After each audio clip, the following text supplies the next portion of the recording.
Right, let's talk about Canada, our friendly neighbor to the north. Known for its vast landscapes, maple syrup, and politeness, Canada has always been a symbol of tranquility and cooperation. Canadians are often seen as some of the friendliest people on the planet, always ready with a smile and a helping hand. For years, the U.S. Canada border has been a shining example of peaceful coexistence. It's a place where two nations have managed to maintain a harmonious relationship, despite their differences. But then came the political equivalent of a particularly aggressive, orange-hued badger. The political climate shifted dramatically with the arrival of a new administration in the United States.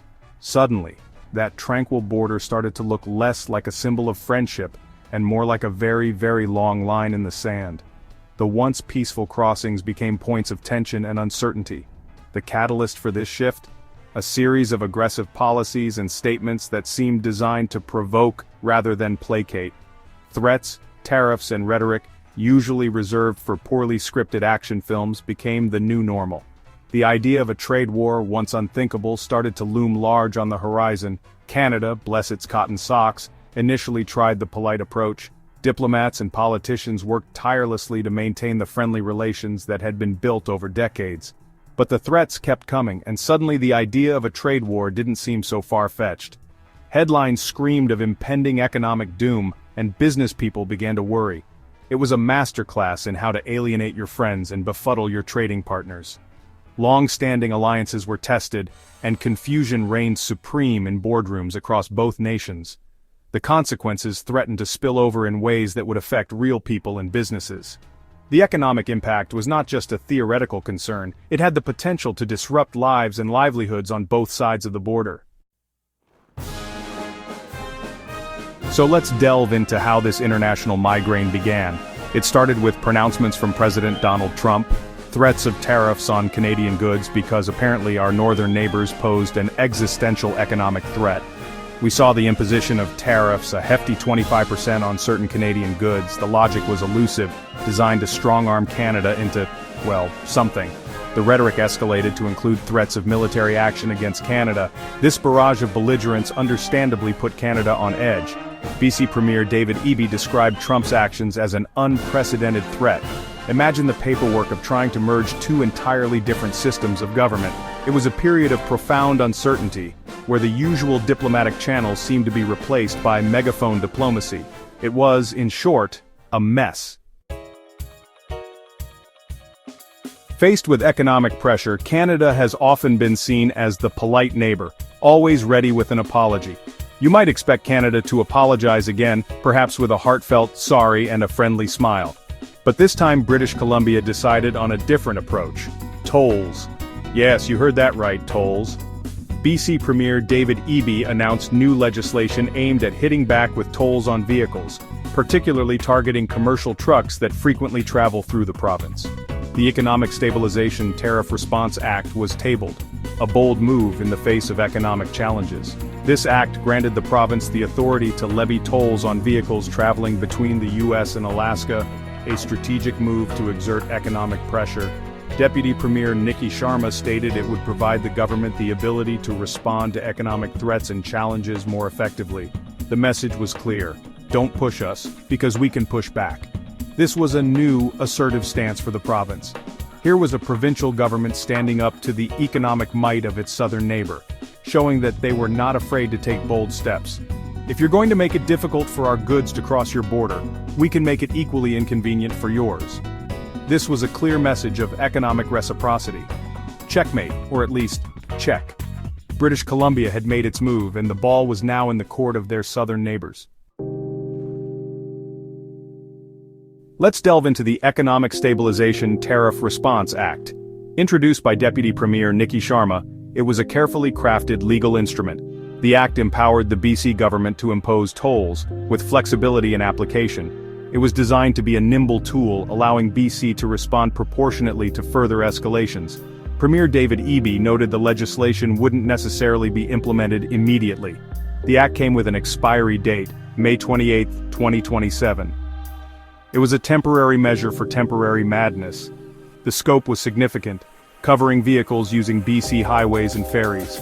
This act threatened to change the fundamental aspect of cross-border transit. Imagine you're Alaska, part of the U.S., but separated by Canada. This unique geographical position means that while you are an integral part of the United States, you are physically isolated from the rest of the country by the vast expanse of Canadian territory. This separation creates a unique set of challenges and dependencies, especially when it comes to transportation and commerce. Goods flow, people travel, and the Alaska Highway is a vital lifeline. This highway is not just a road, it's a crucial artery that keeps the state connected to the rest of the continent. Every day, countless trucks and vehicles traverse this route, carrying essential supplies and facilitating travel for residents and visitors alike. Then, suddenly, you're caught in a heated argument between your national government and Canada. The debate is intense, with both sides presenting strong arguments and counter-arguments. The stakes are high, and the outcome of this dispute could have significant implications for your state's economy and way of life. The proposed tolls by BC were aimed at commerce heading to and from Alaska. These tolls would directly impact the cost of transporting goods, making it more expensive for businesses to operate and for consumers to purchase everyday items. The prospect of new tolls sent a chill through the Alaskan economy. Business owners and residents alike were concerned about the potential increase in costs and the negative impact on the local economy. The uncertainty created a sense of unease and apprehension about the future. The reaction from Alaska was not one of quiet acquiescence. Instead, there was a strong and vocal response from both the public and political leaders. Protests were organized and media coverage highlighted the widespread discontent and opposition to the proposed tolls. Senator Dan Sullivan threatened retaliatory economic action against BC. He made it clear that Alaska would not stand idly by and accept the tolls without a fight. His statements were bold and assertive, signaling a willingness to take drastic measures to protect the state's interests. His threat aimed at BC's tourism industry, which relies on cruise ship stopovers. By targeting this vital sector, Sullivan hoped to exert pressure on BC to reconsider the tolls. The tourism industry is a significant source of revenue for BC, and any disruption could have serious economic consequences. Sullivan argued that bypassing Canadian ports would hurt their tourism. He suggested that cruise ships could be redirected to other destinations, thereby depriving BC of valuable tourist dollars. This potential loss of revenue added another layer of complexity to the already tense situation. So now we had a threat, a counter-threat, and Alaska caught in the crosshairs. The situation had escalated into a high-stakes political chess game, with each side maneuvering to gain the upper hand. Alaska found itself in a precarious position, with its economic future hanging in the balance.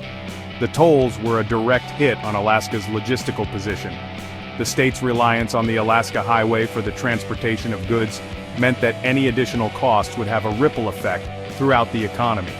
Businesses would face higher expenses, and consumers would likely see increased prices for goods and services. It was a tense game with Alaska as the last pawn. The negotiations were fraught with tension and the outcome was uncertain. Both sides were determined to protect their interests, but the stakes were particularly high for Alaska, which had the most to lose. The tolls threatened to increase costs for businesses and consumers alike. The potential economic impact was significant, with the possibility of higher prices for goods and services, reduced business profitability, and a general sense of economic instability. The situation underscored the interconnectedness of the region, and the importance of finding a resolution that would benefit all parties involved. BC throws down the gauntlet with its toll legislation. How did Donald Trump react? With quiet contemplation? Of course not. Predictably, he expressed strong disapproval of BC's toll measure. Taking to social media, Trump labeled the toll an unfair and hostile act. This, from the man whose administration had slapped hefty tariffs on Canadian goods. The irony was taking a long holiday, possibly somewhere in Canada. The audacity of calling BC's measure hostile after months of aggression is something to behold. This reaction only served to pour more fuel on the diplomatic fire. It demonstrated a complete unwillingness to acknowledge Canada's right to respond. The stage was set for further confrontation, with both sides digging in their heels. While Trump decried the unfairness, Canadian officials were not silent. BC Premier David Eby framed Trump's actions as an unprecedented threat. Eby's stance was clear: BC and Canada would not be bullied. Announcing the toll legislation, he spoke of removing internal trading barriers within Canada. This wasn't just about economics, it was about sovereignty and respect. At the federal level, Prime Minister Justin Trudeau called Trump's tariff threats a very dumb thing to do. The Canadian government broadly supported BC's decision to arm itself with the toll legislation. Deputy Premier Nikki Sharma declared, "We did not ask for this trade war, but we will fight for BC's economy." The tolls were a shield, not a sword. The polite neighbor was showing it had boundaries. Beyond politicians, what did the actual people think about this trans-border tiff? In Canada, there was support for BC's assertive stance. Many Canadians cheered Premier Eby's initiative, feeling someone was finally standing up. However, concerns were raised about potential economic blowback.